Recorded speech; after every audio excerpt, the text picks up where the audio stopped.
Une femme pauvre est un danger pour la société. Une femme pauvre est un poison pour l'humanité. C'est choquant, n'est-ce pas? Mais je n'en suis pas désolé, parce que je vais le démontrer. Je vais le répéter encore. Une femme pauvre est un danger pour la société. Une femme pauvre est un poison pour l'humanité. Pourquoi est-ce que je le dis? Je le dis parce que la femme, c'est l'unité fonctionnelle d'une famille. La famille, c'est l'unité fonctionnelle de l'écosystème que constitue notre société. Ça veut dire, lorsqu'une femme est touchée par la pauvreté, ça touche directement son écosystème immédiat. Ça touche directement l'ensemble des écosystèmes que constitue la société qui est le maillon mineur de l'humanité. Ça veut dire que lorsqu'une femme est pauvre, elle a une influence profonde sur le cours de la société, sur le cours de l'humanité. La femme est la principale, j'ai envie de dire, la principale détentrice de l'éducation des enfants. Ça veut dire dans une famille, l'éducation des enfants dépend à plus de 90% de la femme. Que ce soit dans la famille nucléaire ou en dehors de la famille, l'éducation dépend à plus de 90% de la femme. Je parle de l'éducation des enfants. Même quand l'enfant va à l'école, prenons les enfants qui sont à la crèche, prenons les enfants qui sont à la petite section, la moyenne section, la grande section, ou plus globalement la maternelle. Vous allez vous rendre compte que pendant ces premières années où l'enfant se frotte à l'école, il est toujours en contact avec les femmes. Vous avez déjà vu beaucoup d'enseignantes femmes qui sont à la maternelle? Ou alors hommes plutôt? Ça veut dire, est-ce que vous avez déjà vu beaucoup d'hommes qui enseignent à la maternelle? Ou alors qui sont dans des crèches? Vous allez vous rendre compte que pendant cette phase délicate de l'éducation de l'enfant, parce que lorsqu'un enfant naît dans son cerveau, il a 100 milliards de neurones qui ne sont pas connectés. Et les connexions de neurones dans le cerveau de l'enfant qui donnent des synapses qui vont créer ce qu'on appelle des alliages spécifiques avec les organes de sens, alliages spécifiques qui vont avoir un impact sur toute la vie de l'enfant, notamment en ce qui concerne son comportement, en ce qui concerne ses attitudes. Ça veut dire que tout ce qui se passe autour de l'enfant aura une influence sur son comportement et sur son attitude. Et entre la naissance et l'âge de 7 ans, c'est la période durant laquelle les connexions, j'ai envie de dire, se connectent. Et là, vous allez m'excuser pour la tautologie, de manière exponentielle. Ça veut dire que c'est la période durant laquelle l'éducation est la plus sensible. Parce qu'après l'âge de 7 ans, il y a des comportements et des attitudes qu'on ne peut plus modifier. Et lorsque vous observez, pendant cette période de temps, qui est plus en contact avec les enfants? Ce sont les femmes. Que ce soit à la maison, de manière nucléaire, ou en dehors, ce sont toujours les femmes. C'est pour ça que je dis que lorsqu'une femme est pauvre, elle constitue un danger pour la société, un poison pour l'humanité. Parce qu'elle aura dans un premier temps une influence directe sur ses enfants et sur les enfants de la communauté. Je vais commencer par une femme qui a par exemple 8 enfants. Ce qui n'est pas un exploit dans notre environnement. Moi, je connais des femmes qui ont 10 enfants, 12 enfants, bien plus même encore. Donc, je vais prendre une femme qui a 8 enfants et qui est pauvre.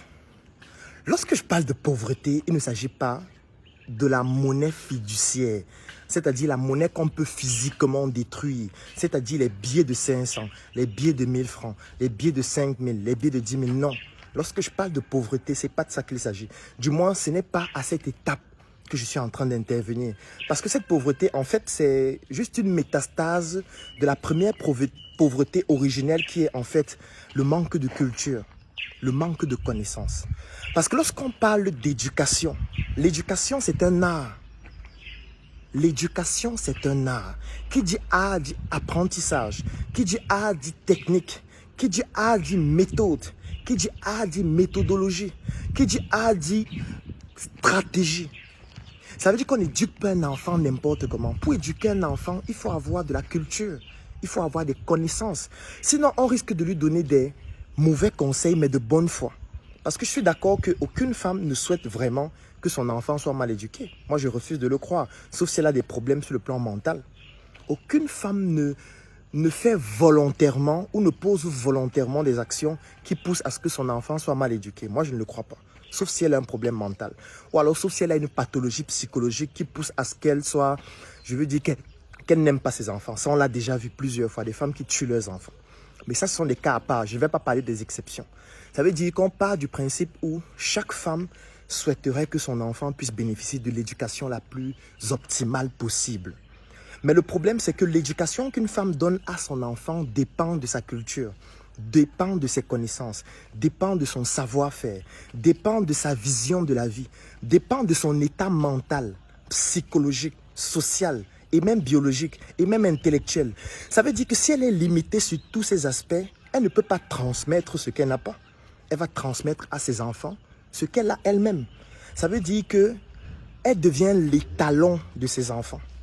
Ça veut dire que ses enfants ne peuvent pas bénéficier de quelque chose qu'elle n'a pas. Donc, si elle est pauvre mentalement, pauvre intellectuellement, pauvre psychologiquement, pauvre sur le plan de la dimension de la compréhension sociale, pauvre sur le plan de la culture, elle va donc transmettre ça consciemment ou inconsciemment à ses enfants. Donc, prenons un cas de figure de cette femme qui est pauvre concernant ces aspects et qui a 8 enfants. Ça veut dire qu'elle va éduquer 8 enfants de bonne foi, mais avec un étalon de médiocrité. Jusque-là, ça n'a encore l'air de rien parce que ce n'est que 8 enfants. Sauf que ces 8 enfants vont aller fréquenter, vont se retrouver dans des écoles, en général publiques. Parce que peut-être elle n'a même pas assez de moyens. Parce que lorsqu'on a cette pauvreté, c'est difficile d'avoir une richesse matérielle, financière, économique, en monnaie fiduciaire. Parce que vous ne pouvez pas transporter la pauvreté de votre cerveau pour la richesse dans votre poche, non. La pauvreté dans votre cerveau ne sera que la pauvreté dans votre poche, tout naturellement. Ça veut dire que voilà 8 enfants qui vont se retrouver dans une école publique. Quand je prends par exemple un quartier comme le Cameroun, les écoles publiques, c'est en moyenne 100 personnes. Donc vous avez 8 enfants qui vont se retrouver dans une école avec 100 personnes en moyenne. Alors, jusque-là, ça n'a l'air de rien. Mais ce qui va se passer, c'est que dans cette école, ces 8 enfants, avec leur étalon de médiocrité sur le plan de l'éducation, vont influencer 800 enfants en moyenne. Parce que prenons le cas de figure où chacun est dans une école ou dans une classe où il y a en moyenne 100 personnes. Ça veut dire que ça fait 800 personnes qui sont dans ces 8 classes qui seront influencées par le comportement de ces 8 enfants. Prenons en considération le fait que dans ces classes, 90% des enfants ne sont pas influencés. Ça veut dire qu'il n'y a que 10% qui réussissent à être influencés par ces 8 enfants. 10% de 100 personnes, ça fait 10 personnes. Dans 8 classes, ça fait 80 personnes. Plus les 8 enfants, ça fait 88 personnes qui se retrouvent à être mal éduquées à cause d'une seule femme. Une seule. On est à 88 enfants déjà. Et là, je parle seulement de l'école. Parce que j'aurais pu prendre aussi l'église où l'enfant va. J'aurais pu prendre aussi le quartier où l'enfant vit. J'aurais pu prendre aussi la famille beaucoup plus élargie où l'enfant se retrouve pendant les réunions, dans les associations, ou alors au club de football, ou alors dans toutes les autres activités où l'enfant se retrouve. Voilà déjà près de 100 enfants qui vont se retrouver avec un étalon de médiocrité sur le plan de la connaissance et surtout sur le plan de l'éducation, et dont une seule femme est à l'origine. Vous vous imaginez si 10 femmes font la même chose?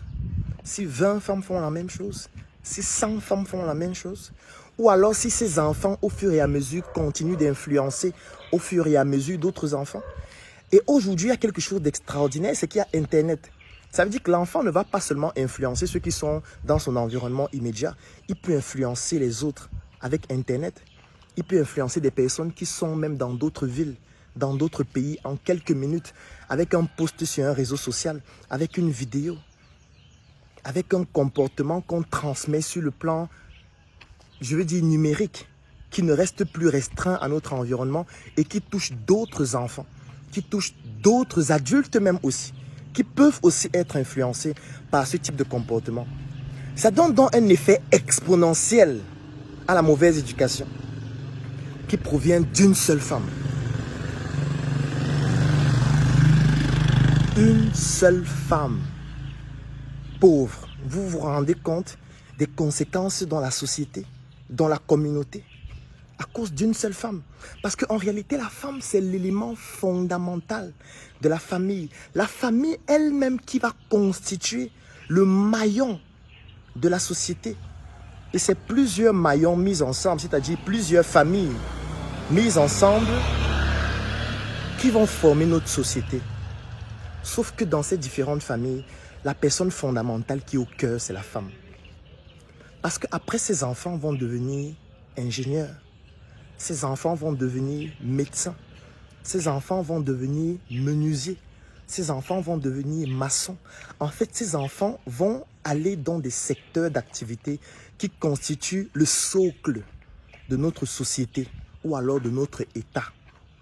Et on va se retrouver donc avec des médecins mal éduqués, des menuisiers mal éduqués, des maçons mal éduqués, et certains même qui iront en prison, d'autres qui vont se lancer dans le grand banditisme et tout ce qui va avec, à cause d'une seule femme, pauvre.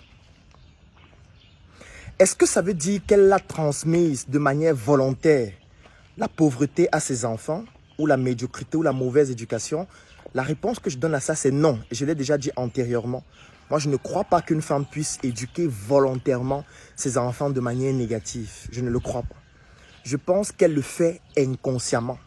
Elle transmet une mauvaise éducation de bonne foi parce qu'elle ne peut pas donner ce qu'elle n'a pas. Si elle-même, elle n'a pas reçu une certaine éducation, elle ne peut pas donner ce qu'elle n'a pas. Si elle-même, elle n'a pas appris certaines choses de son expérience, elle ne peut pas transmettre à ses enfants ce qu'elle ne connaît pas, ce qu'elle n'a pas vécu. Ça veut donc dire que, directement ou indirectement, et de bonne foi, j'insiste sur de bonne foi, parce qu'on peut transmettre une mauvaise information de bonne foi. On peut se dire qu'on est en train de bien faire, que c'est ce qu'il faut faire, mais en fait, c'est dangereux, mais on n'en est pas conscient. Un peu comme je vous ai raconté hier l'histoire des médecins qui ne se lavaient pas les mains à l'hôpital parce qu'on n'utilisait pas encore l'asepsie. On ne va pas dire que ces médecins tuaient les gens de bonne foi, ou plutôt tuaient les gens volontairement. On peut tout simplement dire que leur niveau de connaissance ne leur permettait pas de savoir que lorsqu'on ne se lave pas les mains, on est plus dangereux lorsqu'on pose un acte médical. Leur niveau de connaissance ne leur permettait pas de le savoir. Donc on ne peut pas leur en vouloir. Mais ça ne nous empêche pas de faire un constat que le fait de poser des actes médicaux sans se laver les mains est dangereux. C'est le même constat que je suis en train de faire. Je n'ai pas qualité pour juger les femmes. Je n'ai pas qualité pour dire que telle femme éduque mal ses enfants. Je n'ai pas qualité pour juger la société. Non. Je fais ce qu'on appelle une photographie de l'instant. Je fais ce qu'on appelle un constat. Je fais ce qu'on appelle une analyse après ce constat pour essayer de proposer des solutions que vous allez compléter bien évidemment parce que nous sommes tous ignorants, mais pas des mêmes choses, comme j'aime régulièrement le dire. Parce que voilà ce qui va se passer. Ce qui va se passer, c'est qu'on va se retrouver dans une société où les gens sont mal éduqués à cause d'une femme, à cause des femmes, parce que ce sont les femmes qui éduquent les enfants à plus de 90%. Alors, vous allez forcément me poser la question, qui est donc responsable? Quelles sont les causes ou alors les étiologies, comme on le dit souvent en médecine? Alors, les causes sont multiples.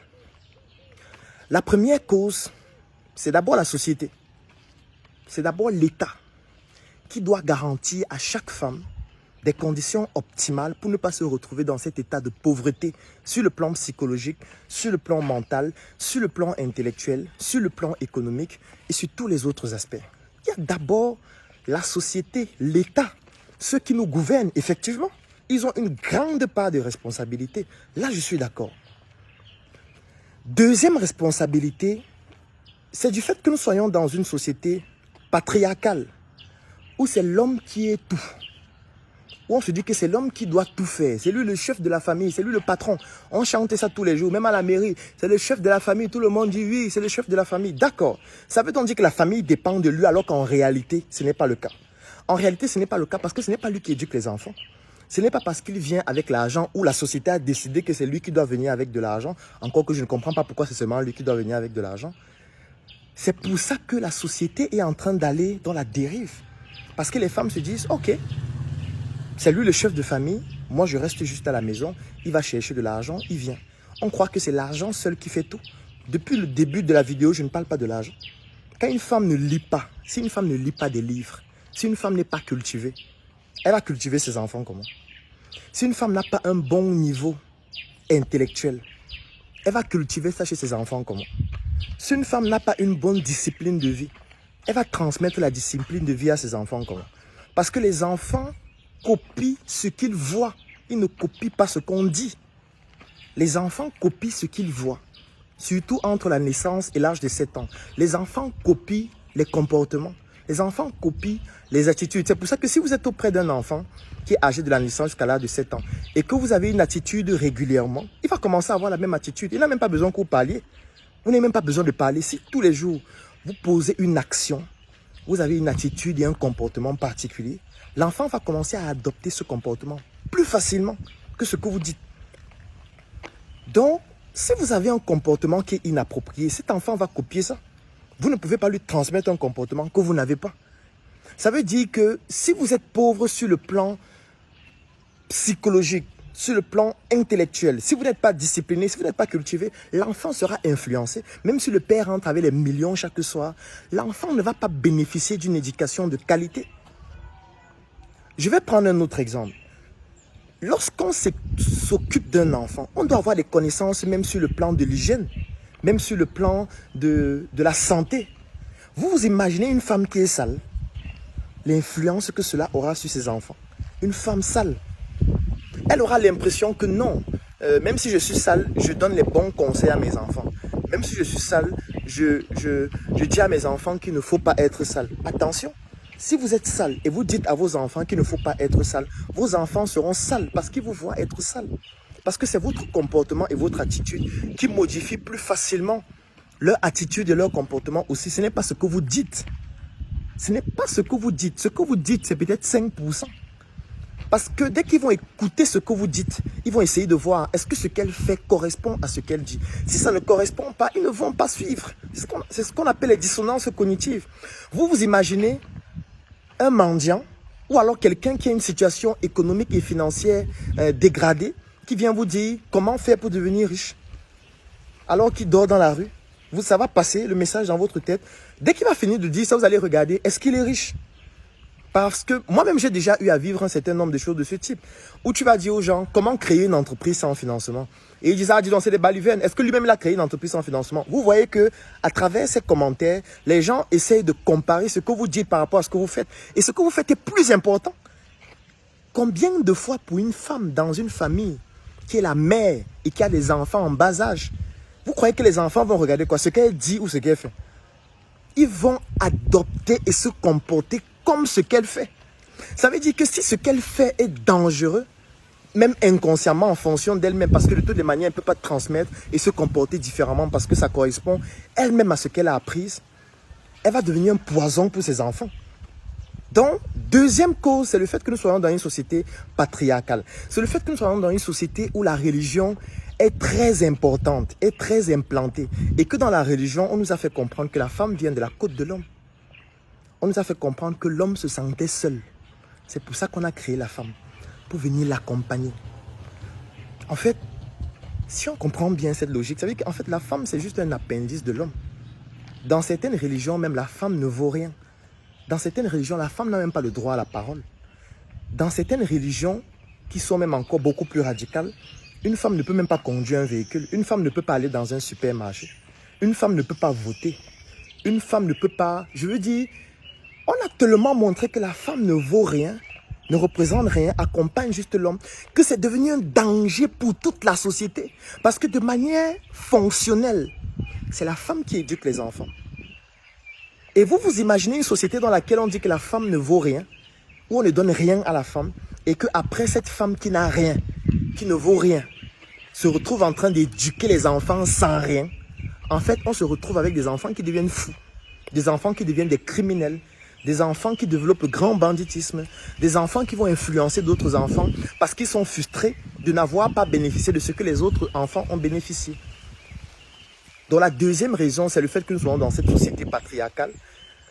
Et la troisième raison, ce sont les femmes elles-mêmes. La troisième raison, ce sont les femmes elles-mêmes. Parce qu'on ne peut pas citer seulement les autres. Vous n'allez pas croire que les responsabilités, ce sont seulement les autres. J'ai commencé par la société, l'État. Ensuite, je suis allé sur la société patriarcale. Mais la troisième raison, c'est la femme elle-même. Parce que rien n'empêche à une femme de prendre un livre et de lire. Rien n'empêche à une femme d'aller se documenter. Rien n'empêche à une femme d'aller se former, d'aller apprendre. Rien n'empêche à une femme d'aller rencontrer une autre personne qui a plus de compétences qu'elle, plus de connaissances qu'elle pour apprendre. Rien n'empêche à une femme de gagner de l'argent. Et s'il y a quelque chose qui lui empêche de faire ça, pourquoi est-ce qu'elle continue d'accepter cette chose dans sa vie? Prenons un exemple. Supposons qu'une femme est avec un homme et que l'homme lui dit non, tu ne dois pas travailler, tu dois rester à la maison. Mais pourquoi vous êtes là? Ça veut dire que vous allez transmettre une éducation de pauvreté à vos enfants. Ça veut dire que vous allez transmettre la dépendance à vos enfants. Parce que si vous êtes dépendant de votre mari et que tout ce que vous faites, ça vient de votre mari, est-ce que vous savez que le fait d'être dépendante de votre mari va entraîner des connexions de neurones dans votre cerveau qu'on appelle les synapses qui vont avoir une influence sur votre comportement et sur votre attitude. Et votre comportement et votre attitude vont transmettre aussi la dépendance à vos enfants. Vos enfants aussi seront dépendants. Je vais vous prendre un exemple.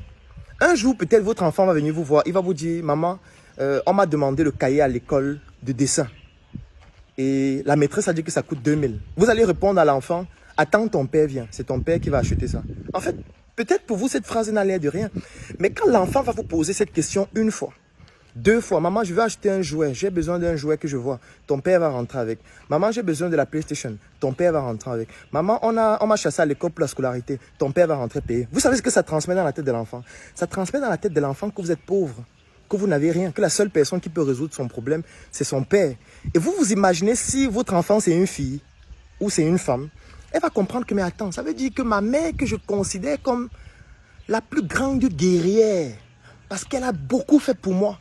Ma mère n'a rien, elle dépend de mon père totalement. Parce que chaque fois que je lui demande quelque chose, c'est à mon père. Ça veut dire que moi, alors que je suis encore une toute petite fille, il faut déjà que je commence à chercher un homme qui va aussi m'aider à faire des choses, puisque même ma mère n'a pas réussi. Ma mère qui est une guerrière n'a pas réussi à le faire. Donc, vous avez l'impression que ça n'a l'air de rien, mais ça influence violemment vos enfants. Vos enfants vont devenir dépendants aussi. Et cette fois, c'est à travers votre comportement de dépendance vis-à-vis de votre copain, de votre ami, ou alors de votre mari. Vous avez l'impression que ça n'a l'air de rien, mais c'est en train d'influencer vos enfants. Une femme doit chercher de l'argent. Une femme doit chercher la connaissance. Une femme doit chercher à constituer son réseau. Une femme doit travailler son image. Une femme doit travailler sur sa culture. Une femme doit travailler à être influente. Pas influente pour régner la valeur de l'autre, pour régner l'identité de l'autre, pour régner le rôle de l'autre. J'aime souvent dire l'homme et la femme sont comme les clés et la serrure d'une porte. La clé ne peut pas remplacer la serrure. La serrure ne peut pas remplacer la clé. La clé n'a pas la même fonctionnalité que la serrure et vice-versa. Sauf que pour que la serrure soit rendue fonctionnelle, il faut la clé. C'est un peu l'image que j'utilise pour caractériser l'homme et la femme, surtout dans un couple, dans un foyer. Ça veut dire que si la clé devient influente, la clé ne doit pas dire « la serrure, tu ne me sers plus à rien, je suis déjà influente ». Non, sans la serrure, tu n'es pas fonctionnel. Même chose pour la serrure, tu ne dois pas dire « je suis déjà influent, la clé ne me sert plus à rien ». Non, tu as besoin de cette clé. Tu as besoin de cette clé, même si tu es le plus influent. Parce que chaque serrure a une clé spécifique. Chaque clé ouvre une serrure spécifique. C'est de ça qu'il s'agit. Donc, devenir influent ne veut pas dire que vous allez commencer à renier l'autre, à mépriser l'autre, à être condescendante. Non. Devenir influente sur le plan intellectuel, sur le plan mental, sur le plan social, sur le plan économique, sur le plan financier, vous permet de mieux éduquer vos enfants, vous permet de faire comprendre à vos enfants qu'ils ne doivent pas être condescendants, vous permet de faire comprendre à vos enfants que eux aussi, ils doivent développer de l'influence. Ils ne doivent pas se faire influencer facilement par les autres. C'est de ça qu'il s'agit. C'est ce qu'il faut faire pour ne pas transmettre un étalon de médiocrité à vos enfants. Parce que si vous ne l'êtes pas, vos enfants vont donc tirer leur modèle de qui? De la télévision. Vous allez laisser vos enfants être éduqués par la télé. Vous allez laisser vos enfants être éduqués par ce qu'on voit sur Internet. Vous allez laisser vos enfants être éduqués par ceux qui leur donnent les moyens financiers dehors parce que vous n'avez pas été capable de le faire. Et vous allez leur en vouloir 10 ans, 15 ans, 20 ans après d'être des brigands dans la société. La société va s'en vouloir. Vous ne pouvez vous en prendre qu'à vous-même. Vous ne pouvez vous en prendre qu'à vous-même. Qu'est-ce qui empêche à une femme de se connecter sur Internet et d'aller se former? Qu'est-ce qui empêche à une femme d'aller dans les moteurs de recherche, chercher comment faire pour éduquer un enfant, comment faire pour allaiter un enfant, comment faire pour s'occuper d'un enfant, par exemple, qui a tel type de problème? Qu'est-ce qui lui empêche de le faire? Rien. Ce n'est pas la société qui le lui empêche. Ce n'est pas la société, ce n'est pas le gouvernement qui lui empêche de faire ça. Ce n'est pas son mari qui lui empêche de faire. Et si c'est lui qui lui empêche de faire, au point où elle n'est plus heureuse, mais pourquoi elle est là? Pourquoi elle continue d'être là? Ça veut dire que le problème, c'est toujours elle. Après, je peux comprendre qu'il y a la manipulation. Après, je peux comprendre que, effectivement, si vous n'avez pas un certain niveau de connaissance, de culture et de stratégie, on peut vous manipuler et vous pousser à rester dans une situation de dépendance à vie. Je suis d'accord. Mais c'est à vous de changer. Et moi, j'aime toujours le dire, lorsqu'il y a un problème et qu'à ce problème, il y a plusieurs solutions, j'aime choisir la solution dont j'ai une influence directement. Ça veut dire, je vous ai présenté plusieurs problèmes. Il y a l'État, il y a la société qui est patriarcale et il y a vous. Parmi ces trois solutions, quelle est la solution que vous pouvez implémenter dès aujourd'hui? Mais la solution là, c'est vous-même. C'est que vous pouvez décider dès ce soir de commencer à vous documenter, de commencer à lire, de commencer à étudier, de commencer à chercher comment faire pour gagner de l'argent, de commencer à apprendre comment éduquer un enfant. Ça s'apprend, ça ne vient pas de manière spontanée. On ne comprend pas comment éduquer un enfant de manière spontanée. Non, il y a des techniques pour éduquer des enfants. Il y a des techniques pour qu'un enfant n'ait pas un certain type de comportement. Il y a des techniques pour qu'un enfant lise, pour qu'il soit cultivé. Il y a des techniques pour qu'un enfant ne soit pas dépendant dans la société. Il y a des techniques pour que l'enfant ne soit pas influencé par les autres enfants qui fument la drogue. Les autres enfants qui ont des comportements pervertis. Il y a des techniques pour pousser l'enfant à ne pas être victime de ça. Et il faut apprendre ça. Ça ne vient pas dans la Bible seulement. Ça ne vient pas avec, il n'y aura pas une lumière dans le ciel quand vous mettez les genoux au sol. Il faut aller apprendre, il faut vous documenter, il faut lire. Il faut apprendre à gagner de l'argent. Si vous n'avez pas d'argent, vous seriez une femme pauvre. Une femme pauvre ne peut transmettre que la pauvreté à ses enfants. C'est de ça qu'il s'agit. Après, je peux comprendre que si on gifle deux personnes, il y a certaines personnes qui vont dire vraiment on m'a giflé. Je préfère fuir les problèmes. Il y a d'autres personnes qui vont rendre. Il y a d'autres personnes qui vont se dire il ne faut plus jamais qu'on me gifle. Parce que je dois me battre pour ne plus être giflé désormais. Il y a d'autres qui vont tendre la deuxième joue, comme le Nazaréen.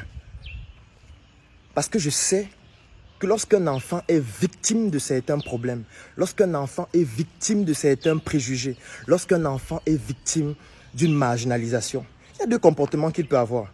Soit ça va l'affaiblir totalement, il va se décourager, il peut même en mourir. Soit ça peut faire de lui un guerrier qui va se battre pour que les autres ne puissent plus être victimes de ça. Mais même cette manière de réagir vis-à-vis des frustrations, c'est vous, la femme, qui devrez apprendre ça aux enfants. Parce que oui, vous allez me dire, on s'est rendu compte que les gens qui sont riches disent toujours qu'ils ont eu des problèmes. Les gens qui étaient pauvres avant et qui sont devenus riches disent toujours que j'étais pauvre, je n'avais rien, ma mère n'avait rien. Mais c'est parce que ces personnes ont modifié leur perception du problème. Ils ont transformé leur frustration en un carburant pour pouvoir exceller. Mais si on prend le ratio de 1000 enfants qui ont grandi dans la pauvreté, parce que leur famille, en partant de leur mère, était pauvre, vous croyez que sur les 1000 enfants, il y a combien qui réussissent après? Parce que ce qu'on présente à la télé, c'est les success stories. Hein.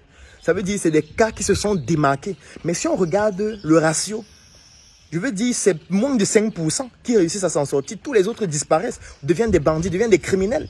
Et ce sera à cause de vous, la femme, qui refuse de se documenter, qui refuse de se cultiver, qui refuse d'apprendre, qui refuse de chercher de l'argent, qui refuse d'avoir une situation sociale qui permet à l'enfant de pouvoir bénéficier d'une éducation particulière. Est-ce que vous savez que l'école où vous inscrivez l'enfant a une influence sur son éducation? Ce n'est pas pour rien qu'il y a des écoles qui coûtent cher. Ce n'est pas pour rien qu'il y a des écoles où il y a très peu d'enfants dans une salle de classe. Vous croyez que ces écoles coûtent cher, pourquoi? C'est parce que l'éducation n'est pas la même, je suis désolé.